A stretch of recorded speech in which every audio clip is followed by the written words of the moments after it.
This is Things Police See, First-Hand Accounts, with your host, Steve Gould. Welcome to the podcast that interviews active and retired police officers about their most intense, bizarre, and sometimes humorous moments on the job. I am Steve Gould. Thank you for being here, everybody. Old Gingerface coming at you once again. Appreciate everything you guys are doing for the show. I appreciate the Patreon. Appreciate the rating and reviewing. And all the messages I get are really the best, the absolute best. It motivates me to keep going. If you've ever done a podcast or anything you've dedicated to doing every single week and it turns into years, you'll understand that sometimes although you like doing it, you just don't want to do it sometimes. And unfortunately in podcasting, if you don't do it regularly, you will start losing people. So all that to say, the emails I get and messages I get from you guys encouraging me to keep going, and also just sharing your successes with me are so amazing, guys. I love them. I get them half the time. I'm in the cruiser, and one will come in and I'll read it and I'll be like, I'll get pumped for doing the episode this week. I love getting the pictures of guys and gals at academy graduation, or saying, hey, I listened to one of your episodes and I was on the fence, but then I did a ride along, and now I'm going into academy, or I'm going to be a police officer, which is great. And then you can tell all your little police friends about this podcast and spread the word. So I really do love that, and I appreciate it, guys. This week on the show, really excited to have this gentleman. He's got a very dynamic career, and I think it's a subject.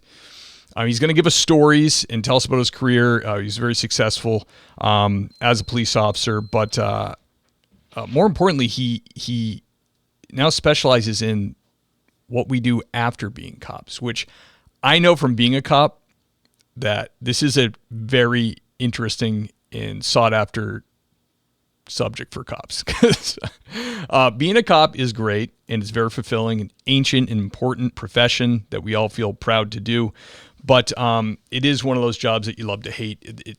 It's a very difficult job, and it wears you down. And a lot of times we have the opportunity to get out early, still a younger person.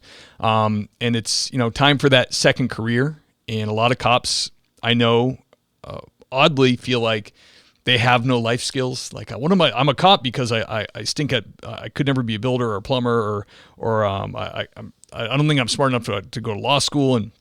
But the fact of the matter is, when you're a police officer, you learn critical thinking, thinking on your feet, problem solving.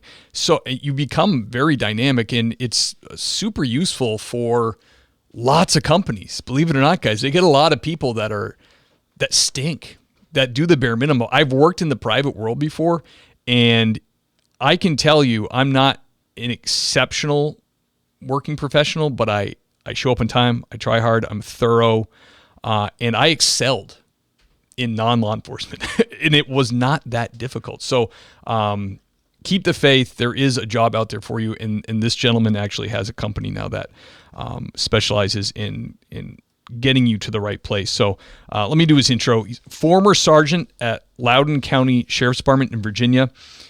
First year on patrol, he got 2 life-saving awards, which is pretty impressive. Later in his career, he was named Deputy Sheriff of the Year for Virginia. He's now the CEO of Recruiting Heroes. It's an employment agency dedicated to finding great jobs for former first responders and military. And his book just dropped, Beyond the Thin Blue Line. We'll talk about that. It's a bestseller on Amazon. Without further ado, let me bring on the great Colin Whittington. Colin. Hey, sir. Thank you so much for having me on. It's a real honor to be here. Big fan of your show, and it's an important topic we're talking about today. So absolutely. Really pleasure is all mine, my man. I saw in your bio that you also worked backgrounds at the agency you were at. Looks like you were had a little bit of a knack for it, obviously. Maybe too good a knack for your agency, because they definitely did not benefit when you left and started your own company.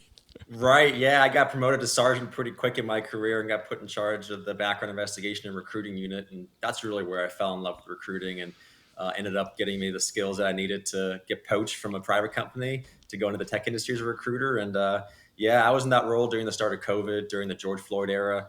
So I always kind of joke, if I can recruit for law enforcement during that crappy time, I can recruit for anything. Yeah, So agencies nationally were struggling, and you guys were doing okay, right? yeah, so December of 2020, so about 4 or 5 months after the Florida incident, or 6 months, I guess, we actually hit the lowest vacancy rate in our agency's history. We were down to like 2% vacancies, and our agency has 600 sworn deputies and 200 civilian staff. So getting down to 2% was wild, and it was a mixture of some really cool ideas. We flew a 50-foot banner over the beaches of Virginia Beach. We put ads in the airport. We did all kind of cool things, and it really made a huge difference. And it was a lot of fun, and it was great. Yeah, absolutely, man. Being a cop in the South it's got to be a little bit hot in the summer, though. I always say this, but it's so true, right? Yeah, it gets pretty hot. We had a couple hundred degree days last week, and it was Humid. interesting with very humid, like 80% humidity. The sheriff, who's still there, he's a really fantastic guy. He's definitely a little bit more traditional, old school, so he still is not a huge fan of tattoos. So anyone who had tattoos on their forearms had to wear long sleeve uniforms. So Oh, that made it pretty challenging. Our uniforms are all black vests, black pants, black shirts. So it definitely in the summertime, it was a cooker. And I always think about going to suicide calls and stuff too, where people were in the house for days, and the AC goes out, and the the smell. bloater. You would walk up to the house and just instantly know, oh, someone's dead inside. Yeah, man. You see the flies in the window, you're like, oh my gosh. This is gonna be a crappy day. Yeah, I got a wicked weak gag reflex, or strong gag reflex, and I learned that early on, and it's not that great to just be like. Yeah, it's terrible. It's funny. It's yeah, seeing like the blood and the guts and whatever else from everybody, from other people, never bothered me. I'd go on calls where unfortunately people would shoot themselves in the head with a shotgun or hang themselves or whatever else. I'd always be totally fine, but there was definitely one call for service where I broke through a car window to try to save a guy who just OD'd, and I sliced the crap out of my hand on the way through and pulled him out. There's blood everywhere. He ended up passing away, unfortunately. But seeing my own blood almost made me pass out, where seeing anybody else's was totally fine. So it's kind of bizarre how that works out. Seeing your own blood is a little bit creepier.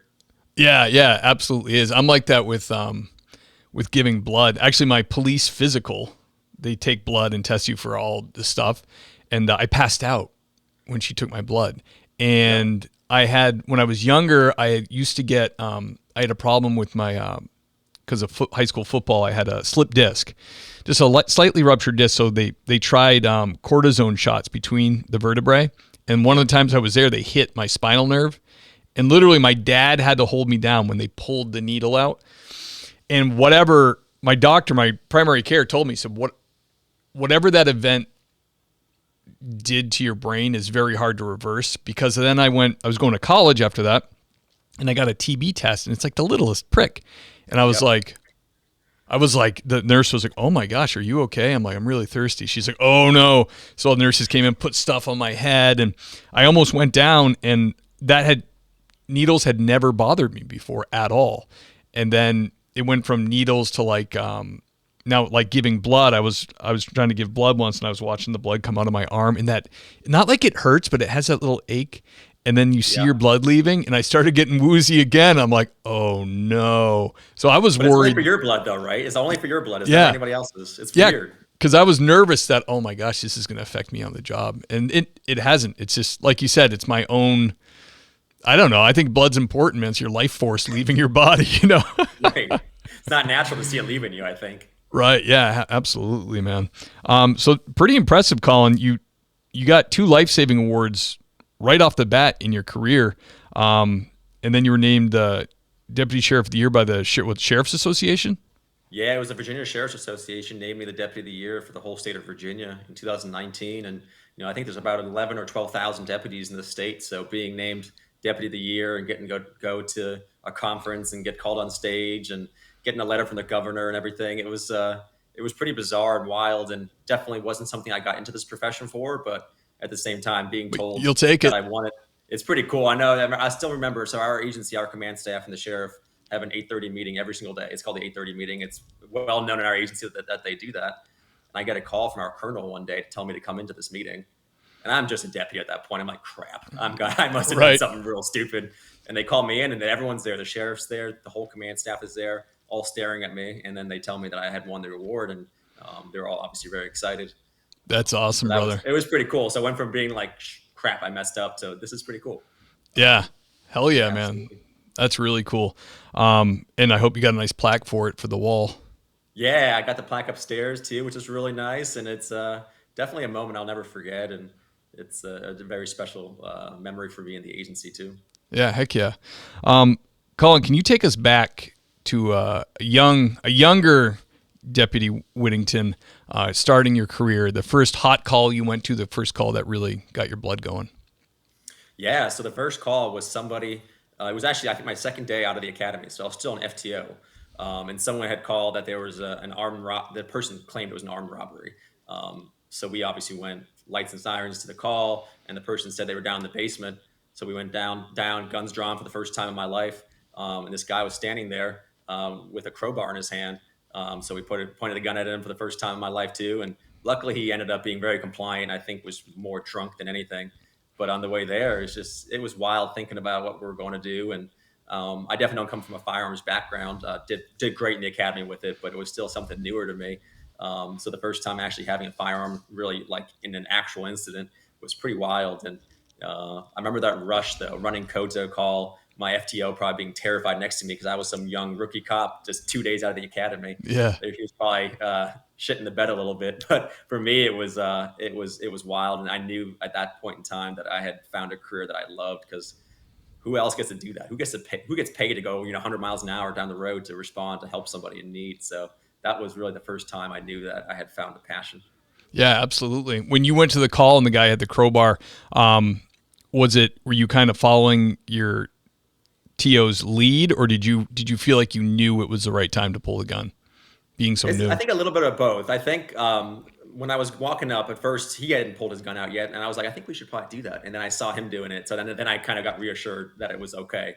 Yeah. The first time, you don't want to be just out of the academy. It was like I don't want to be too forward with it, but obviously he made the right decision too, and it was reassuring. And then I kind of knew as well that the training that I'd gone through had really prepared me for what I was doing. I knew that I had sound judgment and knew what I was going to do.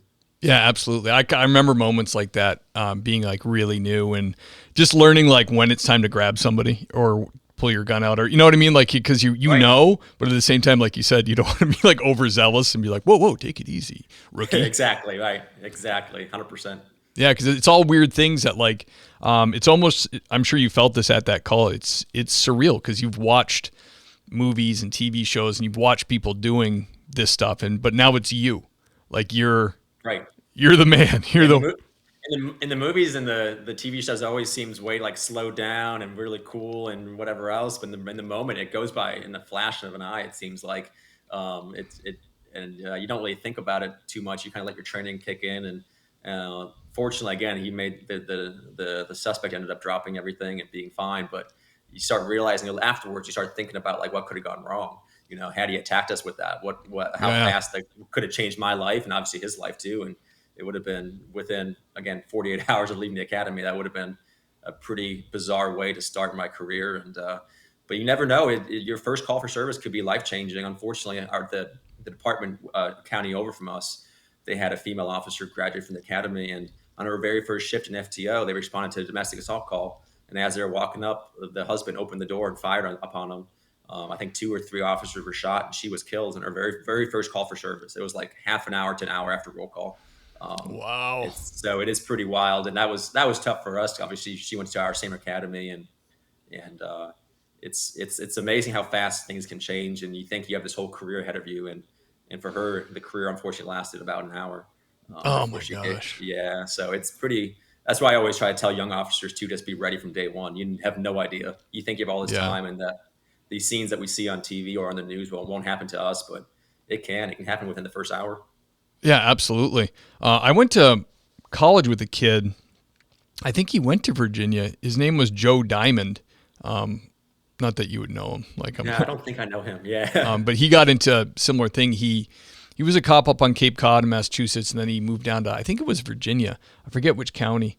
And him and his partner went to that domestic call with the prison guard. Like prison guards shoot cops a lot. It just seems probably don't like cops to begin with because maybe they wanted to be a cop, but they're a guard, or Right. depending on the situation. But yeah, same thing. His partner died, and I think he ended up killing the guy. But it was like, just a real wake up call. We go to so many of those calls, and we're kind of on autopilot. Like it's going to be, or you've been there 100 times, and it's going to be the same outcome. They'll go somewhere else for the night, or we'll take the male party, and then there's rounds coming through the door. It's friggin' nuts. Yeah, it's wild. I still remember Christmas Eve. I think it was 2017. Two of my colleagues were shot. Luckily, both survived, but it was on a domestic assault call too, and they had been on the call for like an hour, and everything seemed calm. And it ended up being that it turned south pretty quick. And it was a domestic between a dad and a daughter. And right after that call, as that call was going on, I was a different part of the county, so I didn't respond to it. But I got dispatched to a dad and a daughter domestic at the same exact time. So it's things like that really make you realize just how careful you have to be. And you could do it the same call 1,000 times, but the 1,001st call could be completely different. You have to be ready for it. Yeah, absolutely. So on this call, was this a mental health thing? Did he end up going to the hospital, or did you guys arrest him? My very first call for service, he ended up being really intoxicated. So he got arrested, I think drunk in public, and then also breaking and entering as well. So it was a mixture of him thinking he was in the right house, and then also just being really messed up on whatever he was on. Yeah, I was a cop on Cape Cod, and it's a big vacation place, and we used to get that. We'd get all these cottages along the beaches and summer homes that are rented, and we would, get the kid that, some lady's in her bed and she watched somebody walk by in the hallway, and she's like, ah! I went to a call just like that, and get there, and the kid is asleep in the TV room on the couch, and it's like, and then he wakes up and wrestles with you because he doesn't know. He doesn't know You're even a cop. He thinks he's at his family's rental, and it's like, he's one house over. Yeah, brother, bad news for you. The whole family's on the front lawn terrified. Yeah, they think that someone's breaking into their home. Yeah, heck yeah. Colin, can you tell us the most strange or bizarre thing you dealt with? Yeah, so this call, I'll never forget. I mean, I'll probably, as I get older, forget other calls for service, but this call for service, I'll never forget. Unfortunately, it was a suicide, but we ended up going to the house. The husband had called it in, and I opened the front door, and there's this whole line of rose petals, just like an inch thick, going from the front door all the way up the stairs and down the hallway. So we followed the rose petals up, and sitting in front of a bedroom door is a woman wearing her wedding dress. Full wedding dress, gown over her face. She had two candles lit on either side of her. She had the wedding cake topper from their wedding, champagne bottle with champagne flutes next to it, and a long suicide note. And she had, I guess the story was that she and her husband were going through a divorce, ended up deciding to take her life, and shot herself in the heart. And then the dog, she had shot herself, and then there were a couple of dogs in the house too that had jumped up on her. So there were bloody footprints all throughout the house from these dogs that had jumped in her blood.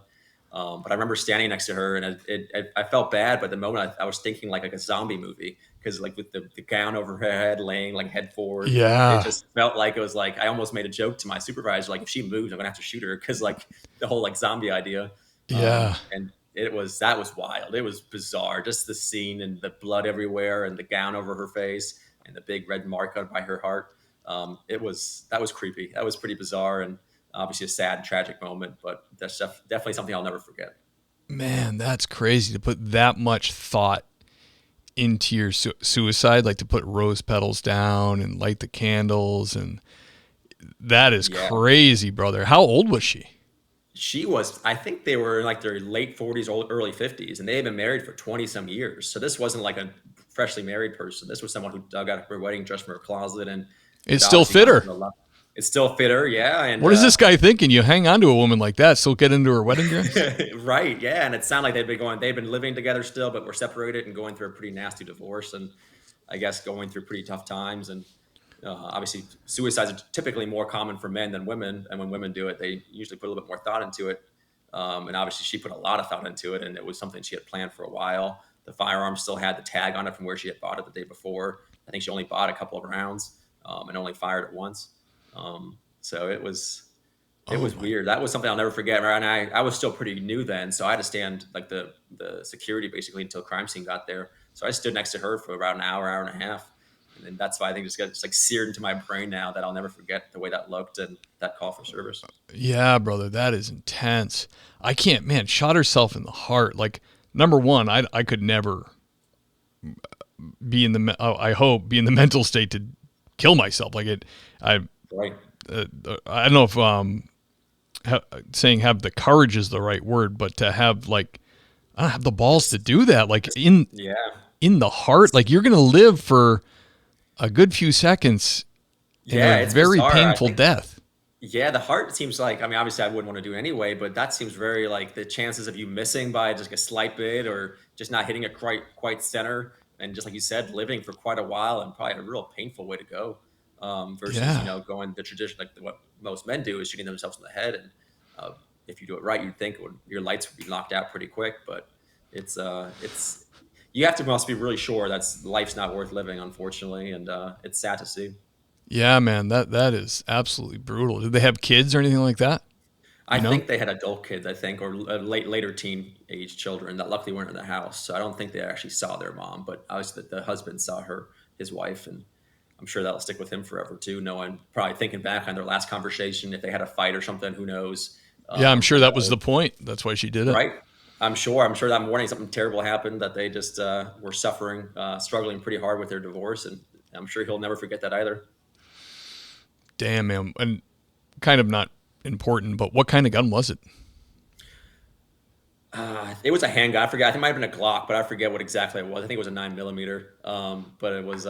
And she probably never even fired a gun before if she's going to buy one. Yeah, right. She didn't. The husband said they never owned guns before, as far as he knew. Never didn't know of her to ever fire one before. And like I said, we still found the receipt in the house from the day before, and the tag was still on the gun, on the handle, still on the trigger guard still.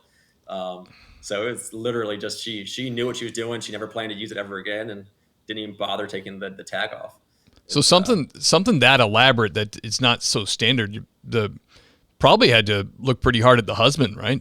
Some kind of did he set this up or Exactly. I think criminal investigations came out and talked to him for a long time and investigated the whole thing. It wasn't as cut and dry as a traditional suicide. I think that one took a lot more effort to fully prove that's what happened. But I think they ended up deciding there was no malicious intent from the husband or anything like that. It was just a result of an argument the day before or that morning. Yeah. And is this, would you share this call with your wife, or would you just be very vague or not mention it? So that one, my wife and I'm very fortunate. My wife is super supportive and always wants to hear what I've gone through and everything. So that one I did share with her. Obviously didn't share names or locations, but I did share that with her. And she could tell when I came home that day that I wasn't fully like myself. I'm a really positive dude, but this happened towards the end of the shift. So I think I came right from that house right home. So I didn't even go anywhere else. So I think she realized pretty soon. And I didn't share all the details with her initially, just general that I had seen a pretty horrific suicide. Yeah. And kind of gauge it, see where the interest is, or if they feel like they can handle it. Right, exactly. And she's always been very supportive. She always encourages people to talk about what they're going through, and doesn't think it's a good idea for people to just hold it in with that forever. And that's where a lot of officers end up struggling too. They try to hold things in and don't want to share how they're feeling. And then unfortunately, that's one of the reasons why suicide is so high amongst us as well. Yeah, absolutely. Yeah, if you have a partner that you can talk to like that, that's like, you can almost circumvent therapy, if you have someone you can talk to like that. That's great. Right, exactly. And I think agencies are making more of a push to make that a better thing. For a long time, it was kind of a taboo topic that you wouldn't want to talk about. But I think I think every single year still, we lose more of our officers to suicide than we do from, the bad guy shooting us or killing us. So it's still something that needs some work as well. Yeah, absolutely. Yeah, police work is tough because it's like, especially now, so many places are understaffed. It's like, it is a job where you do get a lot of time off, like especially if you can accrue comp time and you get vacation and all that. Right. But then it becomes really hard to take it for some places, to use it, and you end up just getting, paid for it at the end of the year. It really is important to have those days off to really, decompress, and not agencies that are struggling, that force or order people a lot. It's like this snake eating its own tail. It's like you're covering the shifts, but the guys are getting more and more disenchanted with the job, because It's like you're supposed to go home. Guess what? You just got tagged with half a shift. Wait, a whole shift. And, see you in 8 hours. And then it's, it never ends. And some agencies don't even protect days off. Like I've always worked at a place where if you're off, you could only be recalled for a major event. Like right. They're not going to call you on your middle day off and go, hey, sorry, we couldn't fill day shift. It was against our contract. Good. But it's not like that in a lot of places, especially in the South where they really are pretty hardcore. Like we were talking about before we started with the retirements. I've had officers on that retired at like Louisiana or Tennessee or wherever, and they can put 30 years in, 25 years, and their retirement is horrible. Like they're doing a completely new, like they forget about like a part-time job to supplement it. I'll work at the hardware store 30 hours a week. No, you're going to be working a full-time job, and your retirement is just kind of like a little pad for it. It's insane. It's wild. Yeah. Retirements are, especially nowadays, the pensions are getting worse and worse. When I joined the sheriff's office, there were 3 different types of pensions going on. The ones for the older guys, and then people like a couple of years ahead of me, and then mine, and every single one was getting progressively worse. Where for me, if I stayed 25 years, I'd still only be at like 43% of my final 5-year salary, top 5 years average. So that's terrible. Right, it's terrible. Yeah, it's just it's for serving a quarter of a century. That's all you get, and I think a lot of officers too don't really save a whole lot themselves on the top of their pension. So when they get out, even if they bring home $25,000, $40,000, whatever, it's still not enough to keep up with inflation and everything else. And pretty much they're forced to get a full-time job, not because they want to, just because they need to pay their bills. Yeah, and the inflation doesn't really, retirement incomes don't really get the same adjustments that guys who are on the job, so you very quickly fall behind. When I was at working at Backgrounds in LA, it's the opposite in California. These guys, I work with guys who are, I'm getting 105% of my in retirement. I'm getting 110%. It's like they have some formula there that like if you play it right, you can really, if you retire a sergeant at, you're making 120, well, you're going to get 110% of that, 105%. And have you ever heard of the drop program? Yep. Dude, these guys, you would have like a lieutenant or captain or whatever go on drop, which means you retire, you're allowed to get your retirement, and then you go back to work at the same salary you were at. And they allow that to happen for like, I forget how many years is it, maybe up to 5 years? I was going to say 5 years. So you're making like 200% of your normal salary. Yeah. You go, all of a sudden you're making $250,000 a year. And it's a beautiful program. I'm not knocking. I'm just jealous. It's like, yeah, you should send a cop out and say, all right, your last 5 years, we're going to double your salary, and you can pay off your house or increase that nest egg and actually live out the rest of your life with no worries after taking care of the community for so long. It's a great idea, but I think it is one of the things that is probably slowly crushing California's infrastructure. Yeah, the budget talking must be rough, but I've said for a long time that agencies need to continue to find ways to improve retention and keeping officers for the long term. They're doing a lot to try to attract new talent as far as like crazy sign-on bonuses or whatever, but we're not doing enough to try to keep the officers that are like me 7 years in. And we'll talk more about it in a little bit, but in my job now, I talk to more young officers than I do older officers. The number of young officers trying to lead the profession right now is probably the most it's ever been, or the most in the last couple of decades for sure. And those are the officers the agency should be trying to hold on to for dear life, because they have 7 years on. If you can get them to stay, it's going to help your staffing so much more.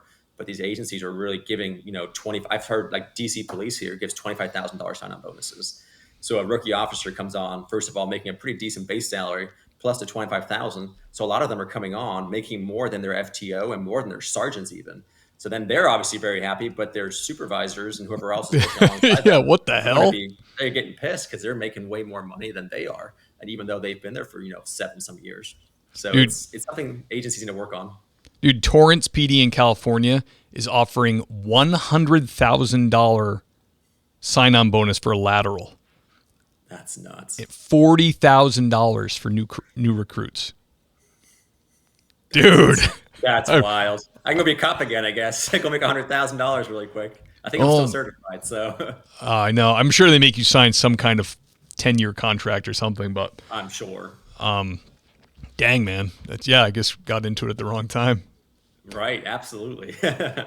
That's crazy. And then that type of thing, which is cool, but are you getting the cops you want?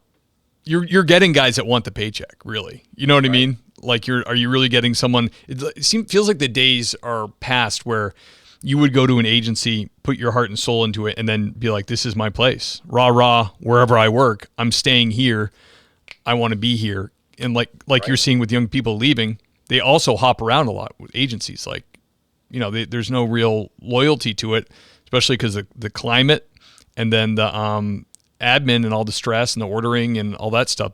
Of course you're going to go to a place that is pro police and the community likes police officers, supports you, and even if a place doesn't have money, they can do little things. They can let you flex your schedule. They can give you a take-home cruiser. Like, there's things that even smaller agencies can do where, like, for me, where I work, it's like a little regional, little small towns in Western Massachusetts. But I have a take-home car, and I can flex my hours. I can take it if I take an overtime gig or a detail, we call them, like a road detail. The pay is much higher. Pays $56 an hour where I am, and if I'm late to shift, I can just flex the hours and make it up somewhere else, or do little things like that. That okay, I would work there, and rather than go to the bigger town where I would make 5,000 or 10,000 more, I like working where I'm at. It's a little bit it's a little bit more laid back. I get the take-home car, which is a big benefit. Like, there's things that can be done, but places are just too tight, Right. Yeah. Like, our agency allowed us to work out on duty. Everyone was allowed an hour to work out. Like, stuff That's like cool. that. It doesn't really cost the agency much. Obviously, staffing has to make sense to be allowed to do that. But imagine you can go, if 12-hour shift, you can go to the gym for an hour and get your workout in. That way, when you come home, you don't have to worry about doing that. And it also leads to healthier officers, less medical costs for the agency and the insurance and your officers as well, and just overall health and happiness too. And so there are ways agencies can improve overall morale without throwing money at it. Because obviously money it's not just up to the agency itself, how much budget they get. That's up to a whole lot of other politicians, you name it. So there's steps they should take that doesn't necessarily cost a whole lot. Yeah, absolutely, brother. Colin, can you tell us about your most intense or terrifying call you went on? Yeah, so this is actually when I was in my background investigation and recruiting unit. I was a supervisor, and I got assigned the recruiting car. So I drove a recruiting car around. I had all the American flag on it, recruiter, and everything else, all the bells and whistles. It looked really fancy. And I was actually heading to the 4th of July parade in one of the towns in my county when a stabbing call came out. A woman had called saying that she was being attacked by a guy, and she was getting attacked by a knife. And I happened to be 5 minutes down the road. So I ran lights and sirens in the recruiting car, and was one of the first 2 officers on scene with it. And we arrived on scene, and this guy was literally shoving a woman into a trash can. Oh my gosh! Later found out she had been stabbed over 30 times. So when we got there, obviously gun faced him as well, and he dropped her in the trash can, her falling down, and he's standing there with this bloody knife, and the knife must have been 12 inches long, this massive knife. And he starts walking towards us, and that's probably the closest I ever came to shooting somebody. Fortunately, he eventually did drop his knife, and we put our handcuffs on him, and that was the last person I ever put cuffs on too. That was my very last time going hands on with somebody, because after that I ended up leaving the agency. But that was probably my craziest call, and also my very last call for service too. So it's pretty wild how that happened. But it was really sad, because he ended up being pretty EDP, pretty crazy. I think he was even found incompetent to stand trial because he was so nuts. Did they know each other? Yeah, so he was the boyfriend of the girl's sister. So they were living together in their home, and I guess had gotten a fight over something stupid. And she had called the sheriff's office while he was attacking her, and the phone call ended up dropping. And we found out it dropped because at the time they were in a car, I guess, and the phone had literally fallen into the cup holder, and the cup holder was completely filled with blood because he had stabbed her right in the throat, right in the car there. So the blood had just gushed into the cup holder, and it was just like a pool of blood, which had caused the phone call to drop. She was able then to get out of the car and kind of crawl down the street, and then he had kept stabbing her until she finally passed away. And then he was so crazy that he thought he could just put her in a trash can, and the next day the trash people would show up and just pick her up and basically throw her away, basically. Wow. Yeah, you have to be Yeah. nuts. Like, the cops are on the phone. Like, don't Right. hang Oh, yeah, out. Take off. He didn't think that we were coming. He didn't even think about anybody looking in the trash can, the smell, the blood everywhere. He just thought, just take out the trash, just like I would do with a trash bag. So How it was awful. honestly unbelievable that he dropped the knife. It's looking back, I just can't believe with his state of mind and how nuts he was. It's pretty amazing that he didn't just keep walking towards us with it and force us to shoot him. Was he saying anything that was like nonsensical, or was he interacting at all? He was saying that he didn't kill her and that it was some guy in a white truck while he's holding this bloody knife. And we pretty much knew right away the way he was acting, that he was just kind of shouting nonsense. And then again, saying the guy in the white truck did it, the guy in the white truck did it. But it became, we had gotten there so fast that we knew there was no white truck and that he was just trying to get us away. But the fact that he was trying to deflect blame from himself, that made me think that he was at least somewhat he knew what he was doing was wrong, in my opinion. Yeah. Obviously, the psychologist ended up determining he wasn't fit to stand trial. But I always think if someone can try to hide what they've done, they know what they've done is wrong, to some extent. But What do they do? What are they doing? I mean, that's pretty hard, I think, nationally to actually get an insanity deal. Right. They really, really vet it out. So what in Virginia, what do they do with that person? Does he go to a state hospital prison for his life, or? Yeah, I think at least for a decade or two. I'm not really sure exactly what he has, but he's going to be in there for, a number of years. And it was actually pretty wild with him. I heard a few weeks after I left, there was a breaking news story in our county. There had been some kind of mix up between the Commonwealth attorney and our jail staff, and they'd actually released him. They let him What? go. They thought he was supposed to be released. I don't know if they got the wrong name or whatever else, but they released him. And then there was a Ugh. manhunt. He ended up getting caught in Florida. Some agency down there found him, but he had within 24 hours had gotten from Virginia to Florida, trying to flee away. But we had to literally release this guy that stabbed this woman like 25 times. And I saw the Oh picture of my the guy. gosh. Yeah. So obviously the agency didn't release exactly what had happened, what he had been arrested for initially, but I knew his face. Holy crap, that's the guy I put handcuffs on like 3 months ago or whatever it was. So it was pretty quick. They let him go. Quick. Yeah, it was a giant mess up. It was obviously both sides blamed each other. The agency blamed the Commonwealth blamed the agency. But yeah, they let a murderer go and just wandered the streets of our country, and again ended up 4 states away down in Florida. At least he didn't murder somebody immediately. Right. And that's why when I first heard he got released, I was like, this guy's so nuts that I wouldn't put it past him to kill somebody else. But thank God he didn't. Dude, how embarrassing. That must have been horrible PR to control. Oh, it was a nightmare. And I had actually spent about a year as a PIO for my agency. So I was thinking back to my time there and just thinking about what I would have to go through if I had been in that role when this happened. It must have just been a disaster.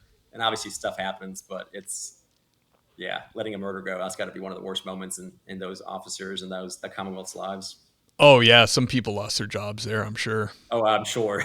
Yeah, I'm sure someone got chewed out at the very least, but probably lost their jobs too. Damn, man, that's scary.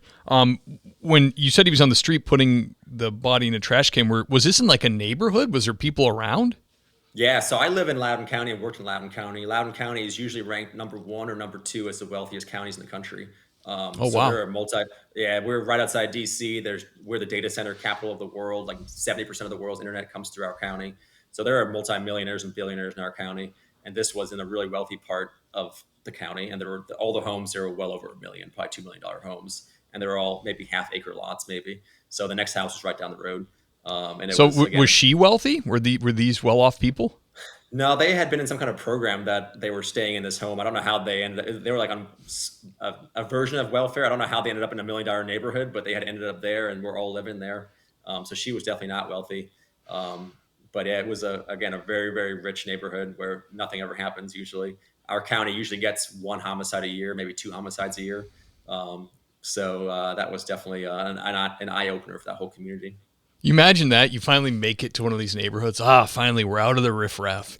Actually, Right. the state is moving in, X, Y, and Z with their insane sister's boyfriend. It's like, great. Right. It was, yeah, that guy. Yeah, it was. We'd interacted with him before. There were times where he was skateboarding down a hill across this major highway, just so nuts. He was so reckless with his life that yeah, it's definitely someone that it's not surprising he ended up doing what he did.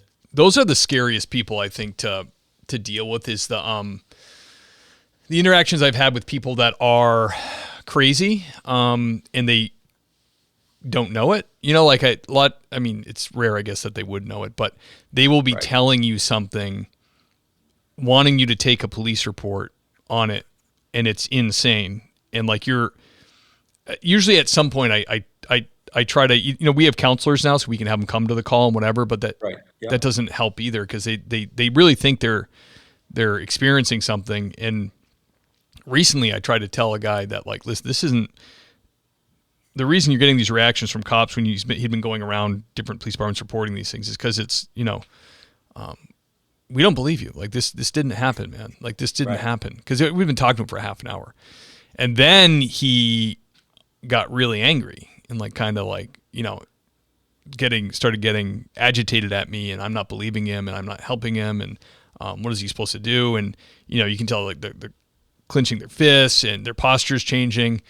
And now I'm blading a little bit, and I'm kind of like, calm down, have my hand right near my taser, and thankfully he calmed down. But, interactions like that, those people are capable of anything, because they are truly, they're in crisis, and they're believing their fight or flight is activated. Like, they're humming, like they got that adrenaline. Right. They will do anything to you if they think it's going to help their situation, Yeah, and they just believe it down to their core. So they think they're acting in the right and that we're the wrong. And like you said, they'll fight until their very last breath. They're definitely scary people to deal with. Yeah, absolutely. Yeah, I had one helping a neighboring town where the guy thought, what did he say? He said, he was a vampire, which were good in his world, and we were vampire hunters, Okay. but we chose the wrong vampire, that whole thing. And then we ended up, yeah. like, it was at this apartment building. We ended up wrestling him right on the lawn. We're just wrestling with this guy, and he's screaming for help. It just looked terrible because it tumbled out of his apartment onto the lawn. And then everybody's Right. watching, like, what are these cops doing to this guy? Like that type of vibe. Yeah. And he thinks you're there to kill him, basically. That's Yeah. what his mindset is. Like, yeah, they're here to kill me. I've done Yeah. nothing wrong. Come to find out later, I'm talking to the guys who work at this agency. I like, oh yeah, well, a couple months ago he was out here naked with a samurai sword.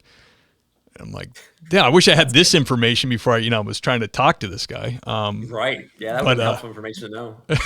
Yeah. Oh man, the things we deal with and see are so crazy. Right. So did the woman she was dating, did you ever talk to her or no? I didn't, but our investigative detectives all did. I ended up having stand perimeter for a while, and then I don't think I ever actually made it to the parade because of this. So Oh, the such a recruiting bummer. it's pretty wild too. The media showed up, and it was I felt kind of weird because, like, my recruiting car was parked right in front of this homicide scene. You're like, this is bullshit. I am in recruiting now. I will That's not right. be This is dealing with crazy. this. That's right. But I was just thinking the optics too of, like, the media filming it right in front of $1 million house, and there's a recruiting car, as if like we're trying to recruit people on a scene of a homicide, when that obviously wasn't the case. It was just Right. the car I was issued, and I was right down the road, and that's always how I was. Even if I wasn't dispatched to it. I just, if I can help, I'll help. So that's what ended up getting me there. But Yeah, I'm you got to sure go. That's right. But I'm sure her family and his family probably had a lot to deal with in the aftermath of that. Well, now was this call obviously very, very serious call? Was this part of your decision making process to seek outside employment, or was this kind of like just like one of many things, and you had already had something lined up? This was one of many things, and like you said, I was already in the investigative and background unit, so I was already behind a desk. So I was still at the agency for a few more months afterwards. It's just I never had the chance to go for a call for service again. But it was one of many factors. That wasn't a deciding factor. It was, people always ask me why I ended up leaving. It's really no one thing, or it wasn't a call for service. It wasn't just the financial part. It wasn't just the media bashing our profession. It was a little bit of everything and all together.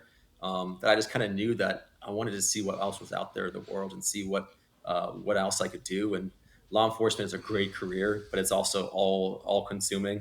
And I really gave everything I had for about 7.5, 8 years. And when it was time to go, I knew it was time to go. And that's kind of what drives me now too, is helping officers that want to leave law enforcement. I'm a big believer that if you know your time is up, whether you've served 5 years or 35 years, Yeah. you should have the tools and resources you need to be able to make that transition. And even though agencies are struggling with recruiting and retention, I always think that, if an officer wants to leave, you as an agency should try to help that person. They've served their time, and trying to force someone to stay who's not happy is not going to help you in the long run.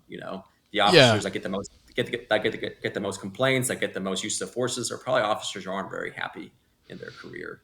So it's I always think I like to quote Simon Sinek, he's an author who wrote The Infinite Game. And he was talking about companies and how companies should not be thinking about next quarter, the next board meeting, next shareholder meeting. They should be thinking the infinite game, thinking forever, making decisions that's going to be, making an impact in the long term, even if in the short term there's a little bit of pain and suffering. And I think law enforcement should be the same way. That we talk about treating our officers really well and officer well-being. That shouldn't just be while they're with us, the 10, 20 years they're with us. We should be thinking about their well-being and their time after law enforcement as well, and making sure that they can make that transition as smoothly and as happily as possible. Yeah, absolutely. And you know what? You gave 7-8 years. That you don't owe them anything. That's great. They trained you. You worked for them. That's a good amount of time. They got a lot out of you. You know what I mean? That's right. That's great. It's, you could say differently. It's always unfortunate when someone graduates academy and they do their FTO and they're like, not for me. Like, this isn't. And then the agency's invested $50,000 in equipment and training, and right. they're out the money. But I think someone who does 5+ years, I mean, that's all we ask now when we, because officers hopping around, when we hire a new patrolman, it's like, give us 3 years. Especially right. if they're lateral, be like, give us, just tell us you'll be honest and know that this is where you want to be for 3 years at least. Don't right. make us go through this whole hiring thing, onboarding, and then 6 months from now, the agency 2 towns over is going to give you $5,000 more and you're out the door. So we kind of, it's very informal, but that my chief kind of has that talk with the person, like, just gentleman's agreement. Just give us 3 years if you're serious. That's good. Yeah, the agency hopping always is a little confusing because every agency has their own pros and cons. You think you're going to have it so much better in the next agency, and they'll probably get there. And the thing that you might have not liked at the other agency might be better at this new one, but there'll be a whole new problem that you have. And no agency is perfect by any means. And it's unfortunately, I think this younger generation, the millennials and the Gen Zers now in the private sector as well as probably in law enforcement, the long-term loyalty won't be there anymore. I think the days are probably gone when you'll see someone working for one company for 30 years. Yeah. Maybe even for law enforcement too. That might not be a thing we see as much anymore. People doing a few years here and there and moving around a lot. Yeah, they do weird things like you were saying with the onboarding stuff, and now the patrolman's making more or the same as the sergeant. It's like they do that in the corporate world too, and it's I've heard guys talk about it. It's such a bad model. They will, like, you could be at a company and be a really good employee, right? You're making all your marks or going above and beyond, and when the raise time comes, you get 1.5% or your bonus is small or whatever, and you're like, what the hell? But then a colleague leaves and there's an opening. Well, you guys are really busy, and I've seen this firsthand. You're really busy, and we need this filled. You put the feelers out. You advertise a starting salary range. Nothing. Or you get a bunch of applicants that are overqualified. Right. And they want more money. So you advertise again. Now they do it 3 times on Indeed in all these places, and now all of a sudden the salary is 20% above what you're making, but you've been there 5 years. Yep. Because they can't get anybody. But do they then give you a raise? No. They make you work next to this person, maybe even train this person who's making that much more than you. Yep.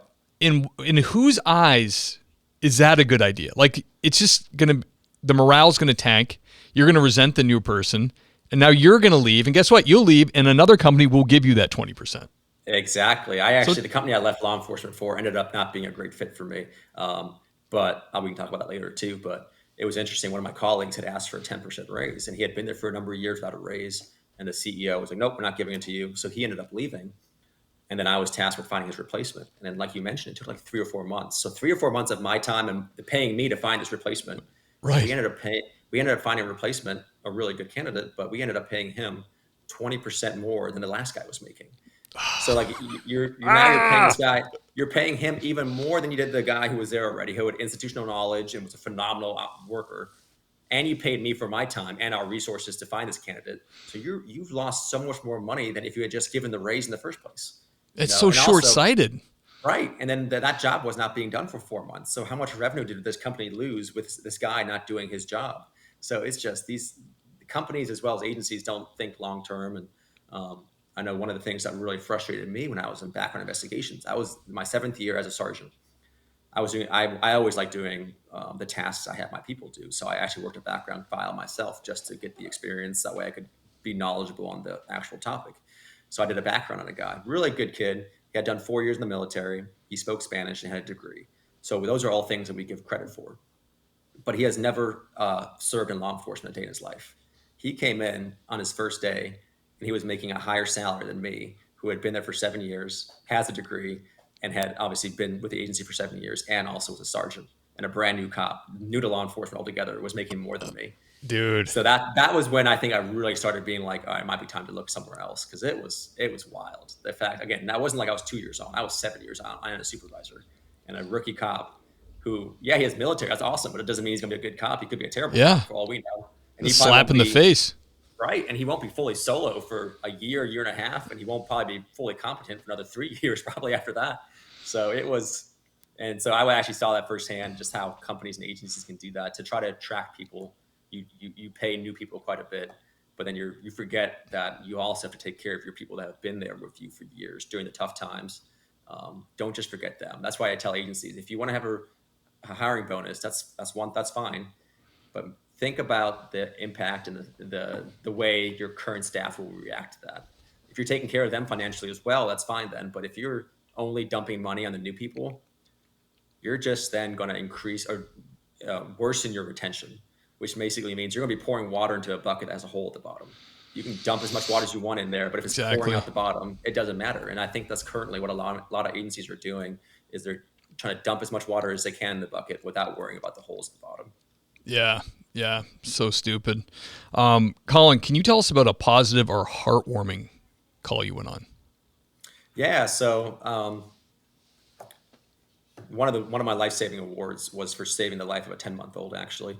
Unfortunately, he actually had a cardiac arrest, unknown heart issue that they had.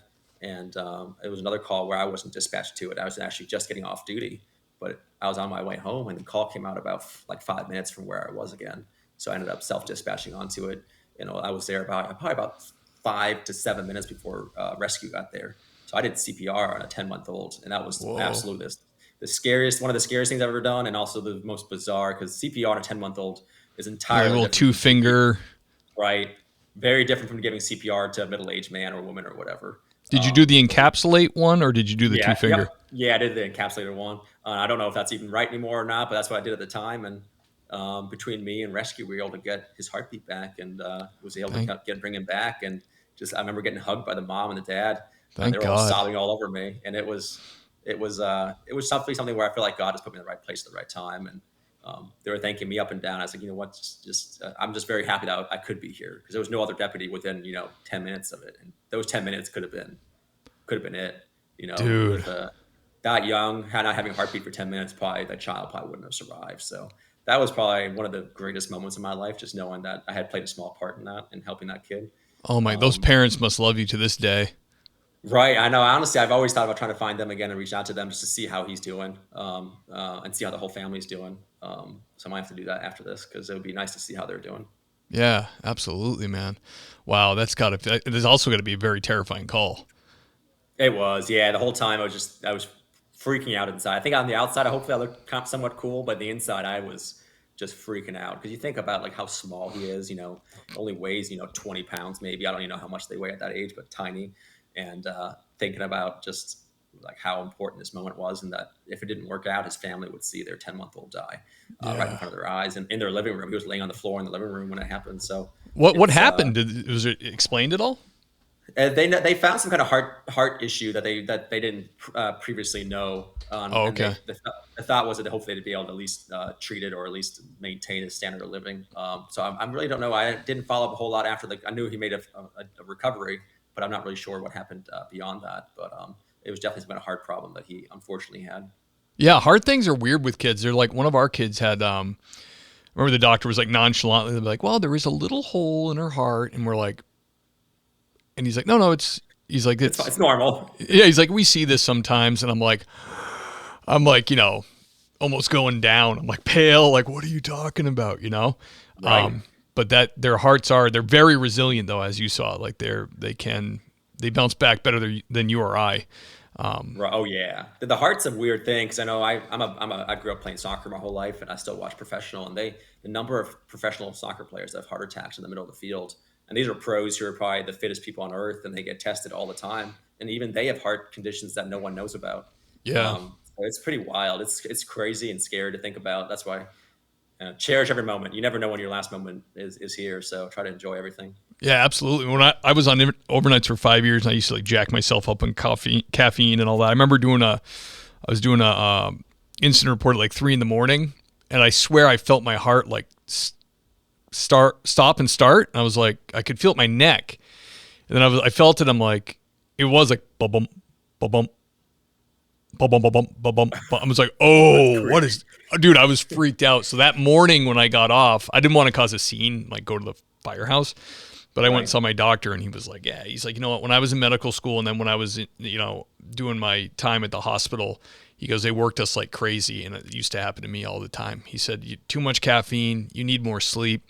He said, it's an irregular thing. He said, but it's not necessarily dangerous. And that's all he had to say. And I was like, thank goodness. But dude, it was scary, dude. I was like, I think my heart stopped. Yeah, we as officers, between our diet, lack of sleep, and everything else we put ourselves through, we aren't optimal health typically. So that's something. Yeah, definitely I've noticed an improvement as far as quality of sleep and time off since leaving law enforcement. That's definitely been one of the pros.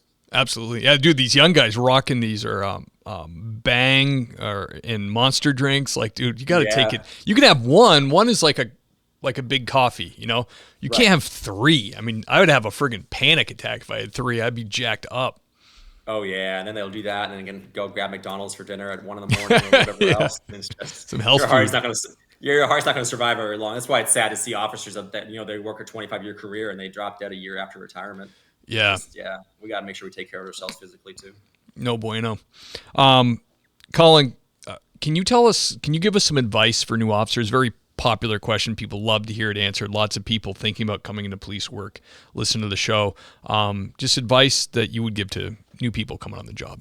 Yeah. So if anyone, first of all, considering their career, it's a wonderful profession. I absolutely loved it. Make sure you're doing it for the right reasons. If you're doing it because you see the sign-on bonus for $25,000, that's a terrible reason by itself to do it. Right. Make sure it's something that you have a passion for.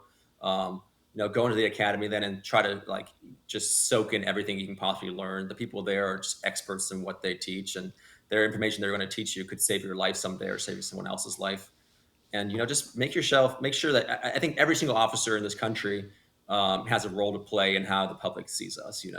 And I think we, as a profession, we can always improve. And I think we should always try to improve. And that starts with every single officer, the way they interact with the citizens, the way they interact with each other, and even the way we interact with the people we arrest. Hold yourself to a high standard. Make sure that you're treating others the way you want to be treated. But then also just go for it. Go after the promotions, go after the specialty units. I put in for things much sooner than most people did. And I got moved to specialty units sooner than I thought I would. I got promoted after 4.5 years. So there's things you can do. And of course you got to pay your dues as well, but go after your dreams. And it's amazing where this career can take you. Beautiful. Love it.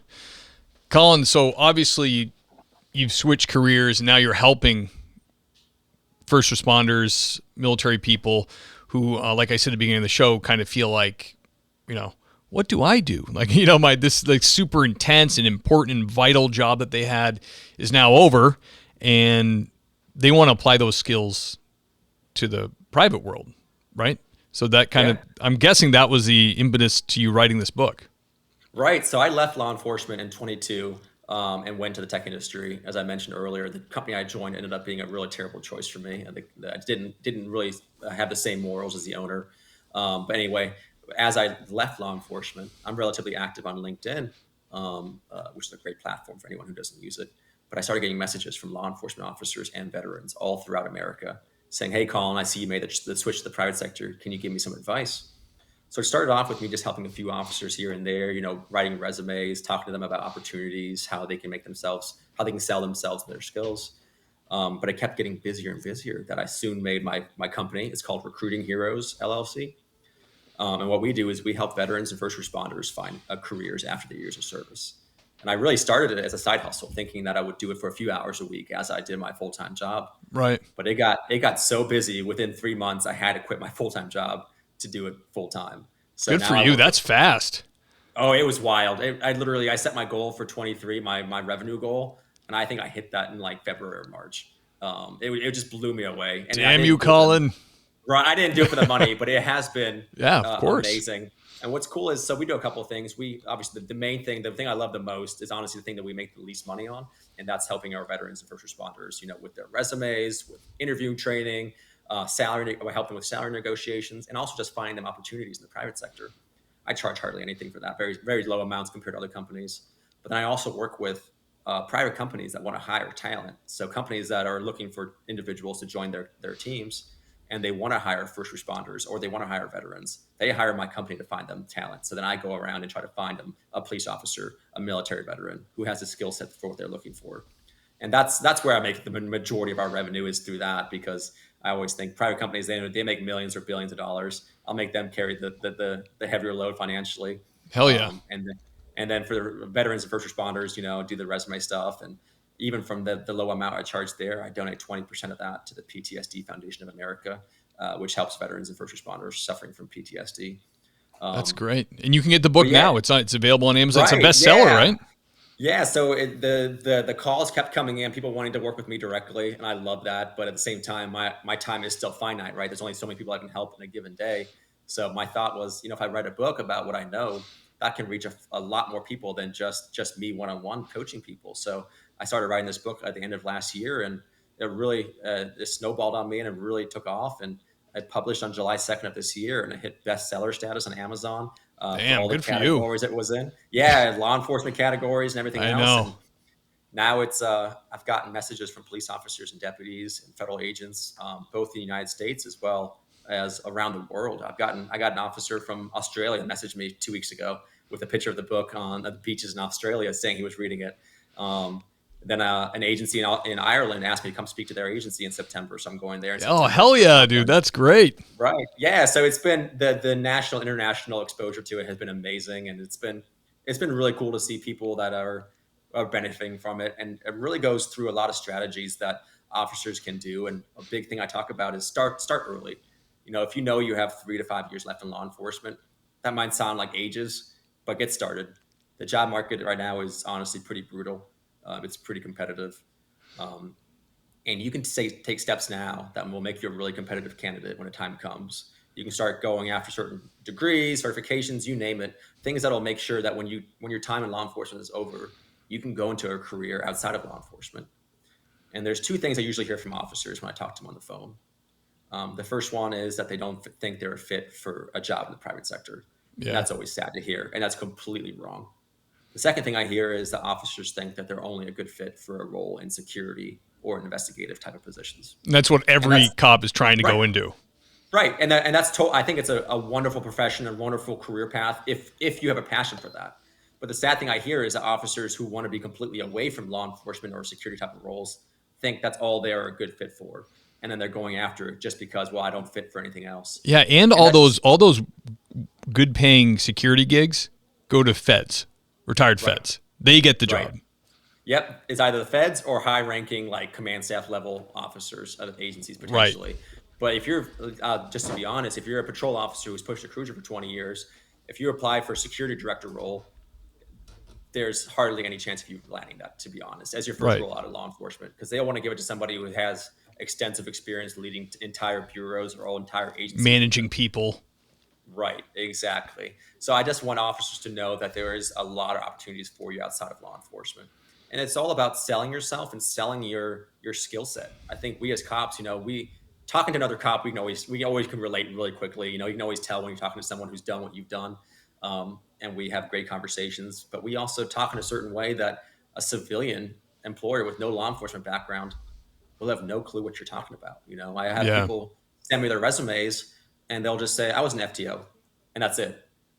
And I was like, well, I know what that means. I know what goes into that. That's a great amount of experience, but Joe Schmo, civilian and recruiter over here, he's going to have no idea what that means. So Right. instead of just listing it like that, talk about all the administrative duties you have to do for it. The fact that you're literally managing a project. We don't call ourselves project managers, but that's basically what you are. You're working on a long-term project and trying to find ways to make sure you reach the end goal, which in this case is helping this trainee learn all the skills and become a solo officer. And again, it's just all about how you articulate your skills. Absolutely. We talk about articulating in case reports or in trial. That's the same thing you have to do when you're looking for a job. That's not a time to be bashful, not a time to be modest. That's a time to go out there and say, I'm the man. I've got all these awesome things. I'll be a great fit for your agency or your company. Absolutely. So Colin, scenario, totally fictional scenario. Sergeant in Massachusetts, reaches 20 years. He's, runs a podcast, also is a firearms instructor, has orange hair. Just throw that in there. What he reaches out to you. What would the process be like? Hey, I'm going to retire, but I still need a job. I'm going to have this supplemental retirement. And, what do you think I should do? Or where do you go from there? Right. Yeah, so I always start with a phone call conversation. I talk to cops all day, every day, and I love it. I spend so much time on the call, and it's just great to hear. I hear about your story, what you've done in law enforcement, and kind of what you're thinking of doing next. And like I said, most people have no idea what they want to do next. So what I have them do is actually write out, it sounds silly, but it's a good practice. Write out the parts of the job that you really enjoyed. It doesn't have to be like a job title. It can be like, I like training people. I like the communication aspect. I like the administrative function. Whatever it is. We'll then together go on to job boards like LinkedIn, and we can actually, instead of typing in a job title, we can type in a skill that you really enjoyed or a task you really enjoyed. And what's cool there is if you type in, let's say you enjoy firearms, you can write in just firearms into the job section of LinkedIn, and it'll show up with every single job in the world that has the word firearms somewhere in the job description. Oh, that's cool. Then you can go through it and start reading what companies are looking for. And there might be a firearms instructor, it might be a firearms sales rep, or whatever. And you can start reading through these different job descriptions and seeing what companies are looking for. And the reason why it's good to start early, let's say you put that in, and a company you're really passionate about, you think is really cool, they want you to have some certification, right? If you figure that out a week before you want to retire, that gives you no time to think about it, right? Or try to plan for it. But if you have 2 or 3 years left and the certification takes 6 months to do, now you know exactly what you have to do in your next 3 years to make yourself competitive. So that's a big thing there. I then also have you send me your resume as well, if you have one. If you don't, that's fine too. And I'll go through it. And I'll be honest, I do resumes from normal police officers all the way up to chief of police, and they're almost all equally terrible. We as cops are just not. Resumes aren't really a thing we really use in law enforcement, Right. And now when I was in backgrounds, we had candidates submit the resume, but they also filled out like a 25-page application. So honestly, the resume got tossed to the side. I looked at the application. You maybe put it in for a promotional thing, maybe, but even then, the chief's going to look at your case, your officer file, or whatever else. So the resume meant nothing in law enforcement. So it's not a diss at anybody. We just don't do it very often in law. Don't really need it, yeah. Right. So then I'll work with officers on making sure the resume is strong. Excellent. Companies, a recent study said that recruiters look at a resume for 7.4 seconds before deciding whether or not to move forward with you or to kick you out of the process. Yikes. So if your resume looks like a mess, you're going to get tossed aside, even if you're the best candidate. So having a strong resume is crucial. We then go over LinkedIn. A lot of officers don't like social media. LinkedIn is something every single officer should make as soon as possible, because it's amazing what you can do on that platform, the networking you can do, the connections you can gain. And those connections can really help you find your next career. Because nowadays, it more than ever, it seems to be who you know more than what you know. So if you and I connect right now on LinkedIn, and 3 years from now, for whatever reason, you decide to become a recruiter, you can message me saying, hey, Colin, we were on the podcast together 3 years ago. Now we're talking on LinkedIn. I'm trying to become a recruiter. Can you help me out? And you reaching out to me, I might have maybe I'm hiring myself for a recruiter. I know someone else who is. That connection can get your resume in front of the right eyes, the right time. Yeah. That way, you're just not one of 100 applicants. You're someone recommended by somebody or someone. That's huge. It's enormous because, again, nowadays, the private sector, the market is terrible. every single job is getting 100, 200, or even 1,000 applications for one spot. Yeah. So if you're one of 1,000, you could be, God's gift to law enforcement. But if there's one person who's even just a slight bit better than you, he or she will get the job over you, and then you're still out of a job. Yeah, dude. Knowing somebody is. I mean, when I went to college, my mom used to rent the house to the college I was trying to get into, an admissions person.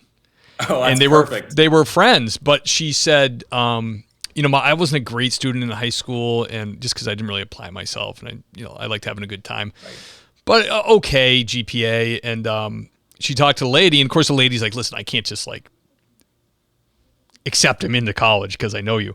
But she said we do actually sort them, and she said there's like people who are getting in, and there's people who are not getting in, and then there's another pile where anyone would be suitable, but we need to determine who's gonna get in, and she put me in the top of that pile. There you go. So wasn't in the for sure, wasn't in the reject. She said he just was simply moved to the top of the people we were going to allow to try that would not have been automatically in. But just because she knew the lady. You know what I mean? Right. That's crazy. Networking is powerful. And like you mentioned, for you getting to college, it's just the same in the private sector as well, trying to getting into companies, especially the very popular ones. That's why I always recommend officers starting to make their profiles on LinkedIn like yesterday, basically, because you can't build a strong network in a month or even a year. You can start. Now is better than never. But I hear LinkedIn has exploded. It's like the place to be for professional social media. I think it's 700 million professionals are on LinkedIn around the world. Pretty much every single company uses it to find candidates or to post jobs. And it's free. I mean, you can pay for upgraded things. There's really no need for it. Just use the free version. And you don't have to post a whole lot. You can just connect with other people. You can comment on other people's posts.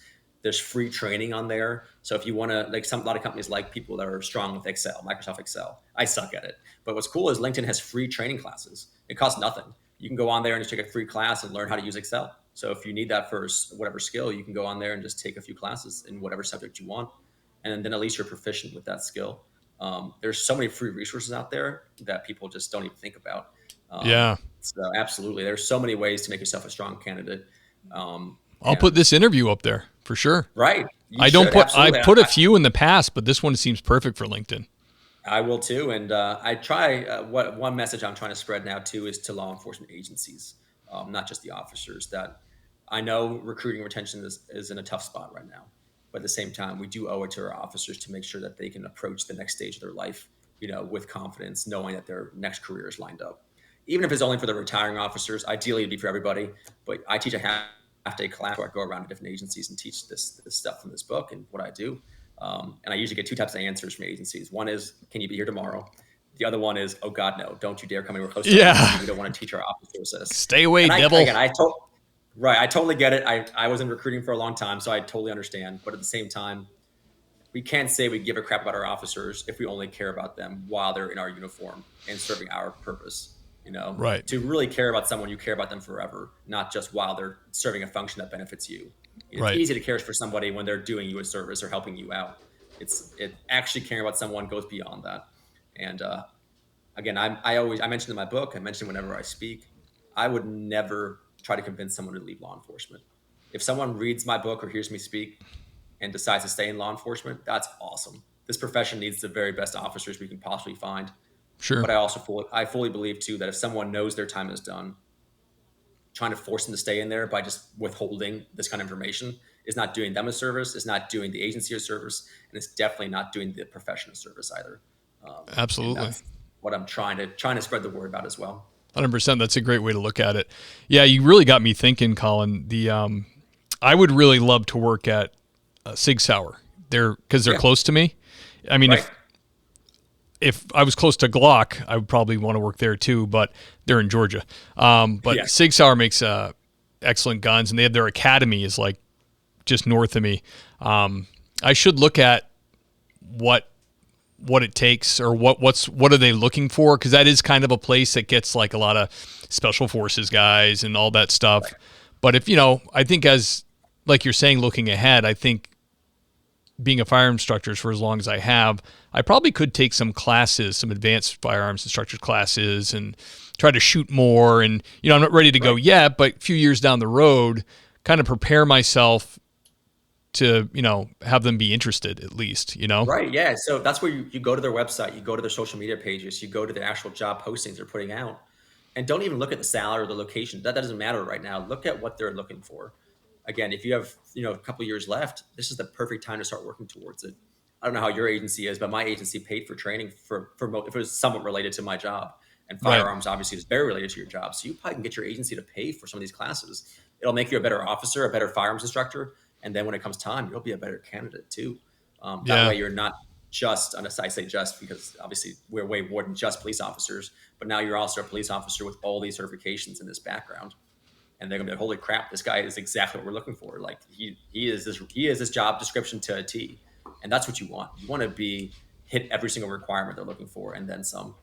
And it's way more useful to find that out in the months and years ahead than it is to find it out when you're applying.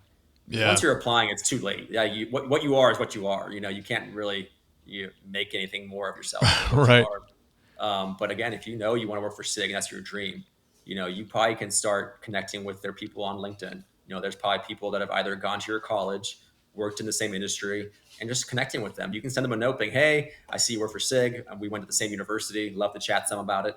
And some people might ignore you, but some people, especially when they see you're in law enforcement as well, they'll love to chat with you, and they can get on the phone with you and tell you, like, this is what we look for in our applicants. This is our process. And that's what anyone should do looking for any company, not just SIG, any company. Do the same thing. You'll be amazed at how many connections you'll find on there, especially the more you grow your LinkedIn. Especially if they're working there and they know of an opening, or they're if they can give some input to their boss, like, hey, I think I found a guy that's really actually pretty great. They're going to look really good too if they help fill a spot that's been a pain in the ass. Yeah, a lot of companies, like some agencies do. They give recruitment bonuses, right? Like you bring a candidate who ends up getting hired, you'll get $1,000 or whatever it is. Yeah. And then, but again, if you reach out to this person the day you apply and he doesn't know who you are, the chances of him being able to vouch for you are slim to none. But let's say you start cultivating this relationship 3 years, and then when it comes time to apply, he actually knows you. You're not just some random guy who applied who's trying to get something from him. But you and him, you and her, or you and him, whatever, have had conversations back and forth for 3 years now. All of a sudden, that recommendation will go a whole lot further and actually mean something versus this guy reached out to me, he's interested. That means nothing. That's why, again, start early. And again, so many officers, I was actually at the FBI National Academy Association conference this past week and spoke there. And I spoke to some officers who were really ready to start planning, and some were like, I still have a year left. It's too early to start planning. I'm like, oh God, no, a year is that's like a bare minimum. Get on it. So yeah. I think this, like I said before, the profession is very all consuming, and we really just dive headfirst into this profession, and we view ourselves not just. You don't think about anything else, right? And you're not just a cop from 6 a.m. to 6 p.m. or whatever your shifts are. You're a cop 24/7. Right. But then we dive in so deep that we don't even think about what's after law enforcement, and we don't think about that until the very last moment. And I kind of joke, this topic is you either think about it, you either never want to think about it, or that's all you can think about. You're either so ingrained in your career that you don't even give a crap what's next, or all of a sudden you're like, holy crap, I'm so close to my end here. All I can think about is what I'm going to do after this law enforcement career is over. Brother, you got me thinking about it. I'm pumped. Good. I would be so. I just love shooting. Always have. I love teaching shooting. If I could roll into SIG Academy or something like that, and like that was my job, that would be freaking unbelievable. See, and that's awesome. That's another thing too, officers. I want people to know and be excited about what's after law enforcement, not to like approach it with like, oh crap, this is going to be horrible. Right. You should be pumped. Now for the last 20 some years, you've served your community, honorably and bravely. Now you got to think about what you want. How exciting is that for the first time like ever? You're really going to think about, this is what I want to do. This is going to be my like next passion. And now I can really go somewhere where I can make a difference as well. And kind of think about, be a little bit selfish for once and think about what you really want to do. And these things are all very possible. It just takes some planning, and just don't wait till the last minute. Start yesterday, start today, get going. Because it's really pretty cool once you find your passion and you start knowing what steps you need to take. That's what's cool too, having a plan. just Right. simply wishing, just wishing it, anyone can wish for something. But if you start seeing this is what they want, I have 3 years until I retire. I need to get these 3 certifications and go to this training class. You can start planning out your whole next 3 years. And Yeah. that way, when the time comes, you're ready to roll. Hell yeah, man. This has been a really, really fun interview, man. Super interesting. And not just the stories, but all the information about post-cop stuff is just so cool. I'm sure people who are listening are going to want to reach out to you or contact you. What's the best place to do that? Right. So I have 2 websites. My business website is recruitingheroesllc.com. And then my author/speaking website is whittingtonbooks.com.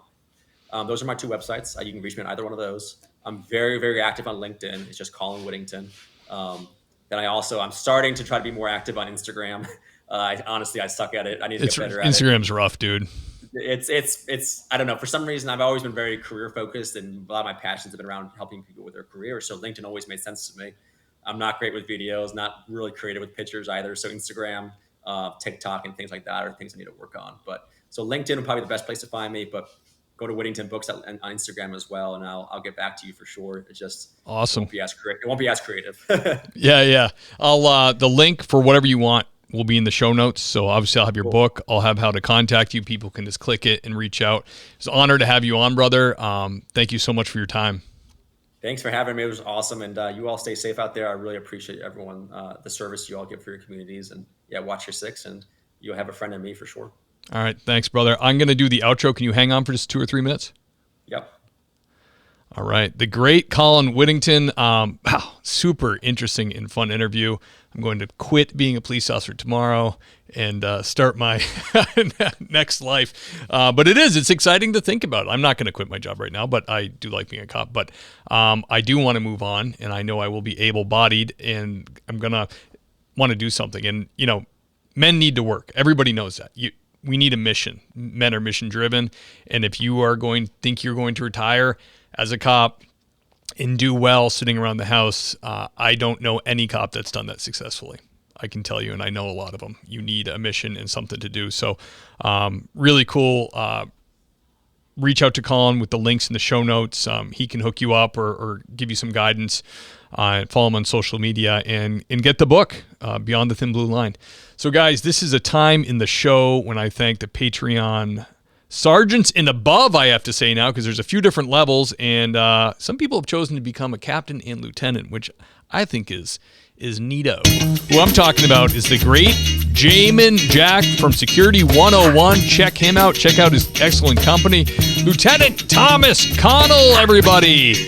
Adam McMahon, Adam Mihal, the great and powerful Andy Biggs, Ben Peters, everybody, Bentley Barnett, ladies and gentlemen, the great Brad Thompson, Dan Carlson from Burley Boards, check him out, amazing woodwork on Instagram, the great Chris June, Clark LaCuff, everybody, the great Dave Ellman, Dennis Carrasquillo, ladies and gentlemen, Detective Nick Adams, everybody, Doug and Kelly Newman, love you guys, see you at church.